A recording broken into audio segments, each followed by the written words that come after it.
Bonjour et bienvenue dans 88 images par seconde.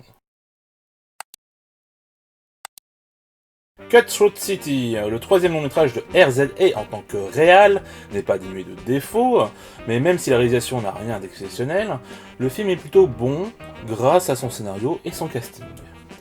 On notera tout de même quelques longueurs et certaines facilités scénaristiques, mais en dehors de ça, vous pouvez y aller.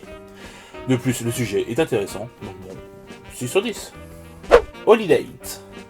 Une comédie romantique qui essaie de faire croire à son spectateur qu'elle joue avec les codes du genre, alors que tout est là, peu importe, vu que ça marche. On passe un bon moment, les personnages sont attachants et le casting est agréable. Bref, si vous aimez le genre, ça vous plaira, sinon, passez votre chemin. 6 sur 10. Menendez El Dia del Señor. Le film analyse et légitime même la violence faite aux femmes et aux enfants à travers un exorcisme encore plus violent qu'un normal. Le tout couvert de religion, même si elle est ici très peu mise en avant. Je ne recommande pas, surtout qu'en dehors de ça, ça n'a rien d'exceptionnel, c'est cousu de fil blanc, et le pire, c'est qu'on nous promet une suite que personnellement, je n'ai pas envie de voir du tout. Passez votre chemin, vous trouverez sans doute mieux à faire pendant 1h30. 1 sur 10. Bronx. Un film fourre-tout qui ressemble à un mauvais épisode de Braco à Marseille, qui manque de naturel, avec son cliché éculé du flic alcoolique « je n'en peux plus perso ».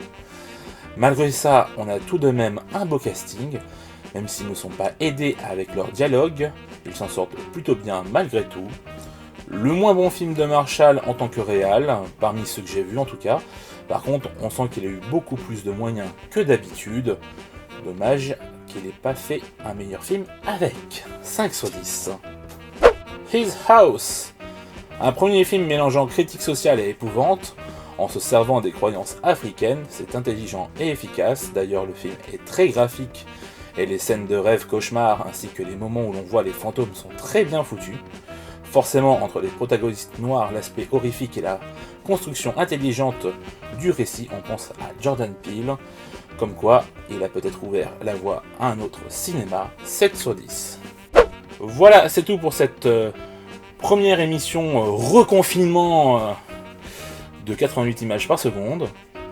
Je vous donne rendez-vous la semaine prochaine avec toujours donc des films que vous pourrez voir sur les plateformes de VOD et nulle part ailleurs vu que pour l'instant les salles de cinéma sont fermées.